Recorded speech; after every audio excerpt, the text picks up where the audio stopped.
Mesdames, Messieurs, bonsoir. Bienvenue dans cette édition d'information. Bonne rupture et tout d'abord les titres. 200 logements sociaux au profit des militaires ont été réceptionnés aujourd'hui par le ministre de la Défense. Détail dans ce journal.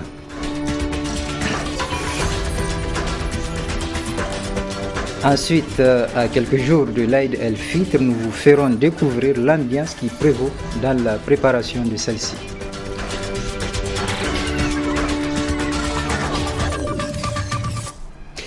Tout d'abord, cette information, libération cet après-midi au tribunal de Niamey de l'acteur de la société civile nigérienne, Siraj Issa, président du Mogen. Siraj avait été placé hier en garde à vue dans les locaux de la police judiciaire après une plainte du ministre des Sports, Abdulkarim Dammalam, mécontent des propos tenus sur les médias par l'acteur de la société civile qui dénonçait la mauvaise gestion du secteur sportif nigérien. Ainsi, 200 logements sociaux ont été réceptionnés aujourd'hui par le ministre de la Défense. Ces maisons qui seront cédées aux militaires leur permettront d'accéder à un cadre de vie plus agréable. Détail dans le reportage qui va suivre. Dans notre pays, actuellement, être détenteur de sa propre maison relève d'une véritable gageure. C'est dans ce contexte que le ministère de la Défense a initié un programme de construction de logements sociaux à l'intention des militaires. Au total, selon les explications données par le commandant Idesseni, ce sont 200 logements qui ont été construits avec toutes les améliorations en termes de qualité. Prenant part à la cérémonie de réception des logements, le ministre de la Défense dira que la construction de ce joyau participe de la priorité que le gouvernement accorde à la politique de l'habitat. L'événement que nous célébrons aujourd'hui s'inscrit dans le registre des engagements pris par son Excellence Issoufou Mahamadou, président de la République du Niger, chef suprême des armées. Il promettait, relativement à l'amélioration des conditions de vie de nos militaires et de leurs familles, entre autres, la facilitation d'accès à la propriété dans le domaine du logement.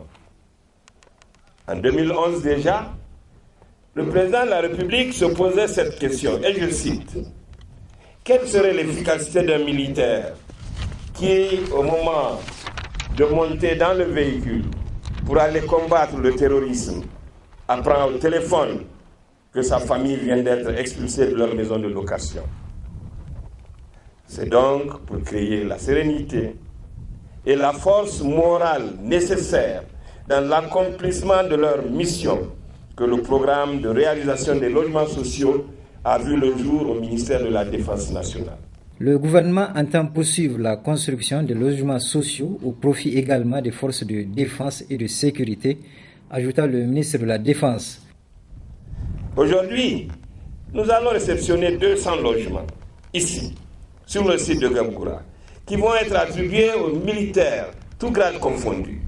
Et le 14 juillet prochain, nous réceptionnerons 48 logements sur le site de Koubia Plateau. Et ce n'est pas tout, loin s'en faut. Nous avons des terrains et le programme continue. Et cette fois-ci, le président de la République le veut encore plus important. La réalisation de 248 logements sociaux en 12 mois revêt pour nous une importance historique parce que c'est la première initiative de cette ampleur du ministère de la Défense nationale dans ce domaine bien précis. Enfin, à l'issue de la cérémonie de réception des maisons, le site ayant servi à la construction des logements a été baptisé Cité Mahamadou Karidjo.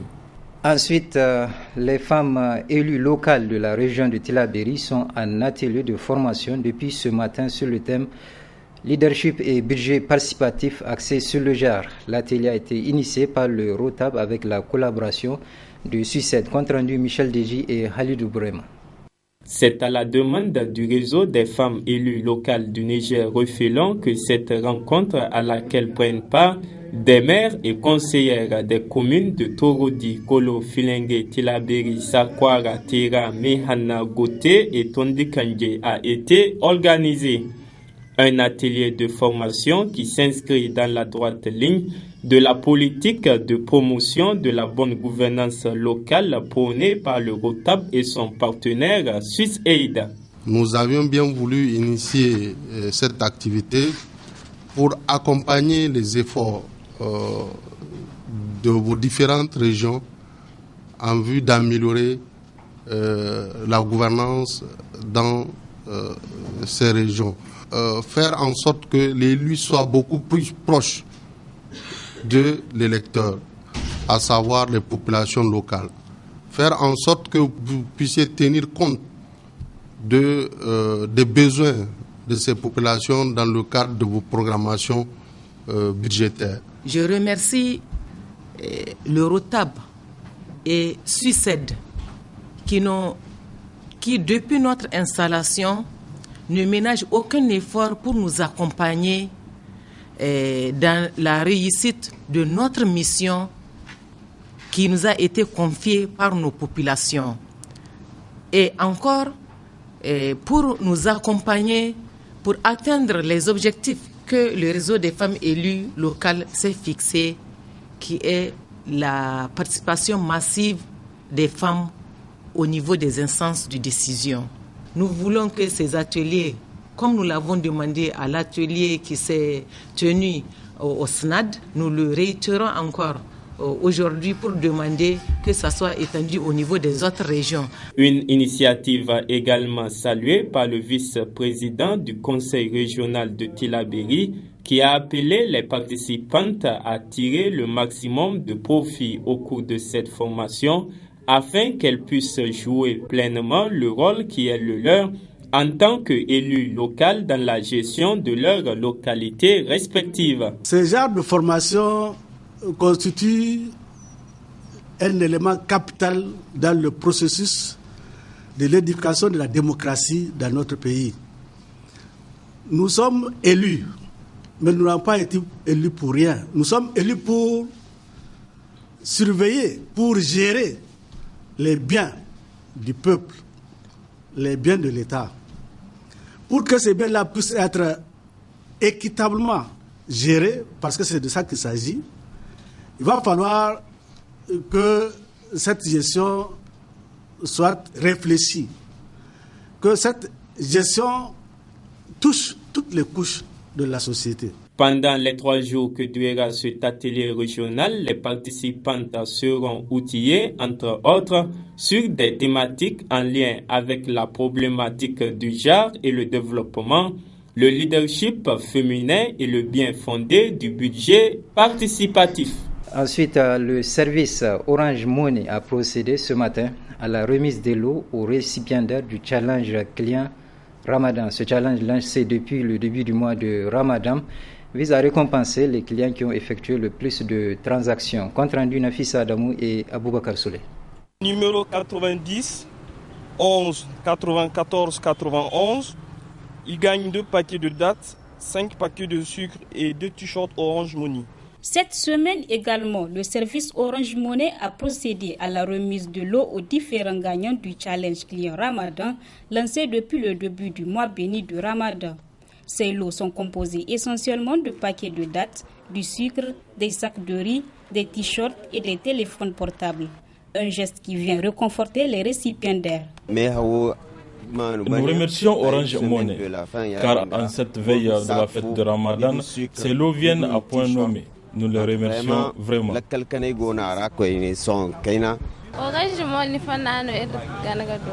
C'est à travers les transactions qu'on a effectuées qu'on a pu remporter ces lots. On ne s'y attendait même pas. On remercie Orange Money et on appelle tous les clients Orange d'adhérer à ce service. Les responsables du service Orange Money expliquent ici le but de ce challenge. Orange Niger a organisé ce challenge pour récompenser à Niamey et à l'intérieur du pays les meilleurs clients qui font les transactions cash-out, ce que nous appelons le retrait d'argent. Tous les clients qui font les retraits d'argent à Niamey et à l'intérieur du pays au niveau de nos kiosques seront récompensés par ces cadeaux-là. En effet, nous allons récompenser Et pour la 3e semaine consécutive durant ce mois de Ramadan, les meilleurs clients Orange Money, ils auront comme récompense des cartons de sucre, des sacs de riz, des paquets de dattes, des téléphones portables et plusieurs articles publicitaires Orange Money.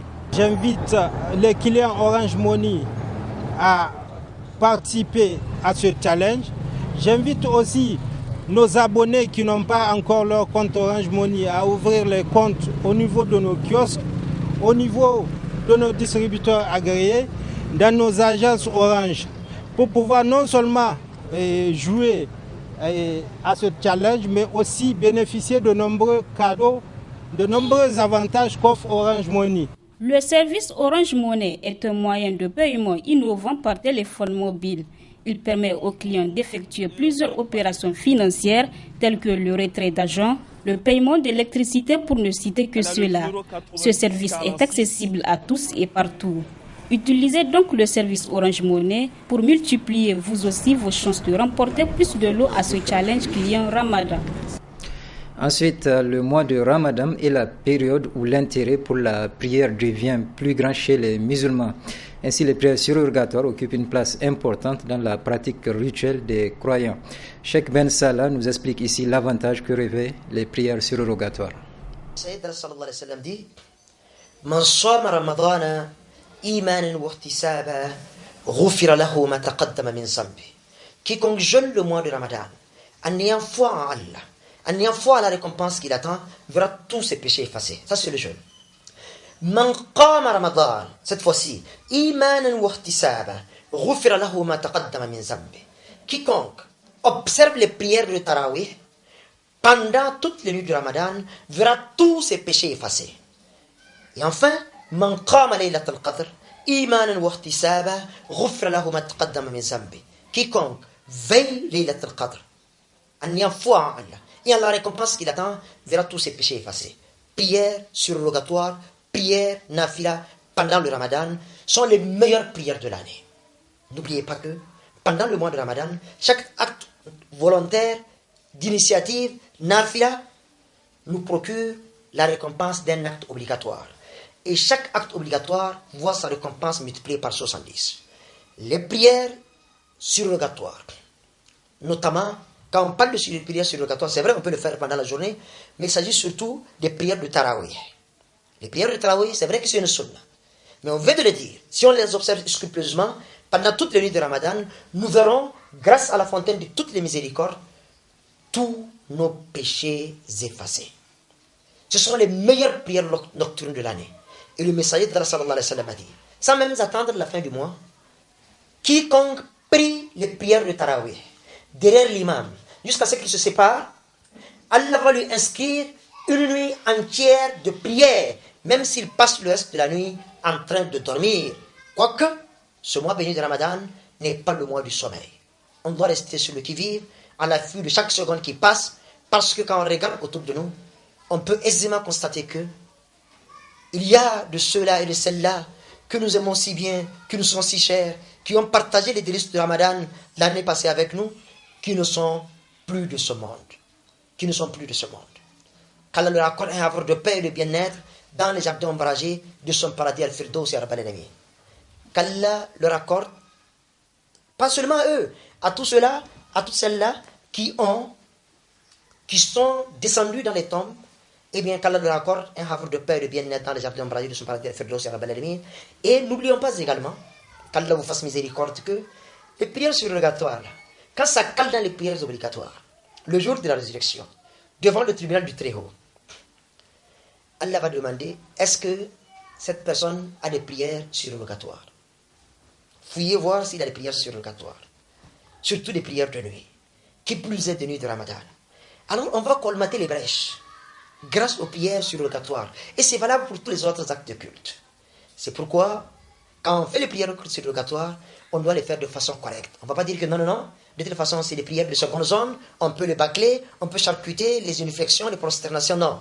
Toute prière est un acte de culte de la plus haute importance. Ce n'est pas un enchaînement sportif où chaque geste, chaque parole, chaque mouvement a un rôle, a un but, a un sens. Ne l'oublions pas.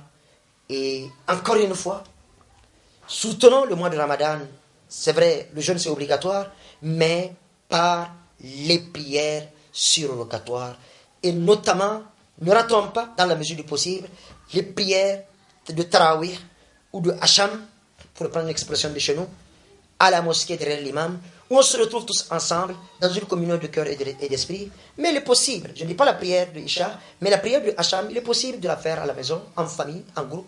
Ce n'est pas un problème, mais il est bon quand même de marquer ce mois, d'être dans le mouvement, afin que l'on sache que c'est un mois qui n'est pas comme les autres, que les mosquées se remplissent. C'est vrai, pas seulement pendant le Ramadan, mais au-delà du Ramadan, Inch'Allah, qu'il en soit ainsi. Ainsi, à quelques jours de la célébration de la fête de l'Aïd el-Fitr, nos reporters Nasser Antoufo et Nasser Seydou se sont rendus au marché Haboutegui de Yantela afin de se rendre compte de l'ambiance qui prévaut. À moins d'une semaine de la fête de l'Aïd el-Fitr, au marché de Haboutegui, l'ambiance n'est pas du tout au rendez-vous, comme on a coutume de le vivre les années antérieures. Une situation inquiétante pour les locataires de ce marché qui végètent déjà dans la morosité pour un manque de clients. Cette année, dans le régime de la 7e République, il n'y a pas d'argent pour qu'ils puissent venir s'acheter des vêtements ou condiments comme ça. Donc, les gens se plaignent de l'État en disant que l'État ne laisse pas l'argent, mais l'État se facilite la tâche pour faire des travaux inutiles. Il n'y a pas d'argent. Et vous-même, vous le constatez. Nous sommes à 10 heures maintenant, mais il n'y a pas du monde dans le marché. Donc, voyez, s'il y avait l'argent, vous devrez constater le monde ou bien le public qui viennent pour acheter.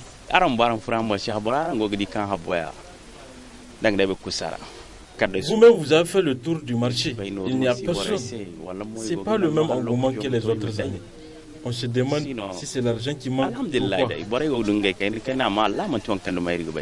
Du côté des vendeurs de la volaille, qui sera la plus sollicitée pour cette fête, c'est la même ambiance, même si ces derniers n'entendent pas faire grimper les prix. Je lance un appel aux clients qu'ils chassent que leurs revendeurs titulaires sont là et qu'ils doivent respecter leurs revendeurs titulaires pour ne pas tomber sur les gens qui augmentent les prix, les vendeurs pirates qui augmentent les prix. Il y a des vendeurs pirates qui rentrent dans les marchés pour augmenter les prix des volailles. Espérons d'ici là que la situation s'améliorera au grand bonheur de la population nigérienne.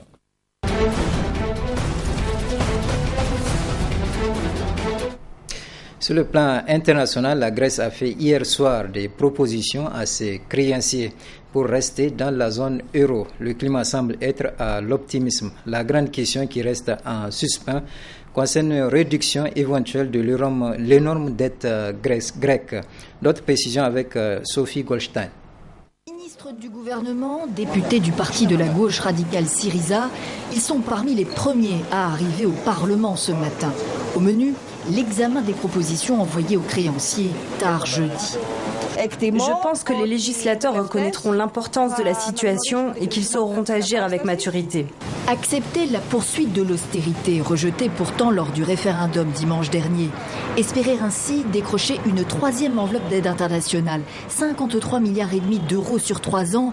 Tel est en bref le dilemme des Grecs. L'enjeu est d'éviter la banqueroute et une vraisemblable sortie de l'euro. Nous les Grecs, on ne sait plus où on en est, on ne veut pas quitter l'Europe, personne ne le veut ici. Mais toutes ces mesures ont mis à genoux tellement de gens qu'ils disent maintenant, finissons-en. Pour faire passer la pilule de l'austérité, le Premier ministre grec pourra s'enorgueillir d'avoir mis la dette au centre. Objectif, obtenir une décote dans le cadre d'un accord global. Plus tard, Berlin ne veut pas pour l'instant en entendre parler. L'avis de Wolfgang Schäuble, c'est que nous voyons très peu de marge de manœuvre pour une restructuration, un reprofilage ou d'autres choses de ce genre. Dans l'immédiat, les propositions doivent passer le cap du Parlement grec, puis de l'Eurogroupe samedi à Bruxelles. La prudence reste de mise, mais l'espoir renaît d'un possible accord. S'il aboutit, la médiation de la France aura été décisive. L'Europe n'est pas seulement une discipline fiscale, mais aussi un projet et une solidarité, rappelle François Hollande. De la force, de l'engagement. Ce soir, le pape François sera au Paraguay après la Bolivie, une étape bolivienne qui est politique. À Santa Cruz, le chef de l'Église catholique a demandé de mettre l'économie au service des peuples. Commentaire Pascal Achard. Une grande ferveur populaire pour leur pape. Le voici à Santa Cruz, aux côtés d'Evo Morales, le président bolivien, et face à quelques 3000 personnes, représentants de travailleurs précaires, de paysans sans terre, migrants, indigènes, rassemblés pour la 2e rencontre mondiale des mouvements populaires. Le peuple à qui le pape rend hommage. Vous, le petit peuple, les exploités, les pauvres, vous pouvez faire et faites beaucoup. J'irais même jusqu'à dire que le futur de l'humanité repose entre vos mains. Un discours très politique où le pape François dénonce le règne du grand capital et appelle au changement. L'économie au service des peuples et l'écologie comme préoccupation majeure. Une fois de plus, le souverain pontife exhorte à prendre soin de la terre-mère, pillée, bafouée, dévastée. Un pape très préoccupé aussi par les persécutions et massacres des chrétiens au Moyen-Orient. Cela aussi, nous devons le dénoncer. Dans cette 3e guerre mondiale, par morceaux que nous vivons, il y a une espèce de génocide en marche qui doit cesser. 1 million de fidèles étaient aussi au rendez-vous de la messe qu'il a célébrée dans la capitale économique du pays. Le pape qui part aujourd'hui au Paraguay, mais avant de quitter la Bolivie, il sera au centre pénitentiaire de Palma Sola, le plus surpeuplé et violent de Bolivie, où vivent aussi des enfants. À 5 mois de la grande conférence de l'ONU à Paris sur le climat, s'inspirant d'un explorateur norvégien, 4 jeunes de 13 et 14 ans sont partis en expédition au pôle Nord à la rencontre de scientifiques pour prendre la mesure du réchauffement climatique. Michel Girardot pour le reportage. Un drapeau pour marquer leur passage. Voici les plus jeunes explorateurs jamais vus au pôle Nord. Erika, Johans, Elias et Johanna, 4 jeunes Norvégiens de 13 et 14 ans, confrontés à des conditions de vie extrêmes au pays des ours polaires. Je me suis réveillée plusieurs fois cette nuit avec de la neige dans la figure. Pendant tout l'hiver, ils se sont préparés à cette aventure. 6 jours pour parcourir 111 km à ski et parvenir enfin au pôle Nord le 21 avril. Pour ces adolescents, cette performance physique est avant tout symbolique. Tout au long de leur voyage, ils ont rencontré des scientifiques et des climatologues à la recherche de solutions contre le réchauffement de la planète. C'est la télévision publique norvégienne qui est à l'initiative. Une télé-réalité en 10 épisodes baptisée Mission Arctique sera diffusée l'hiver prochain pour sensibiliser et engager les jeunes dans la lutte contre le changement climatique. Nous avons beaucoup appris sur le réchauffement global et climatique, sur comment la glace devient plus fine. On a collecté des échantillons de glace et laissé des balises au pôle Nord pour les scientifiques. Pendant leur voyage, les 4 adolescents ont rencontré le secrétaire général de l'ONU, l'occasion pour Ban Ki-moon de les convier à la conférence sur le climat prévue à Paris en décembre. Je suis très fier et très impressionné. J'admire vraiment leur courage et leur engagement. Ils sont les ambassadeurs du climat. Des ambassadeurs gonflés à bloc, bien décidés à porter la voix de la jeunesse auprès des décideurs politiques. Renforcés par leur expérience hors du commun, ils comptent bien contribuer à rendre le monde meilleur. Ce journal est à présent terminé. Merci de l'avoir suivi et je vous souhaite de passer une excellente soirée.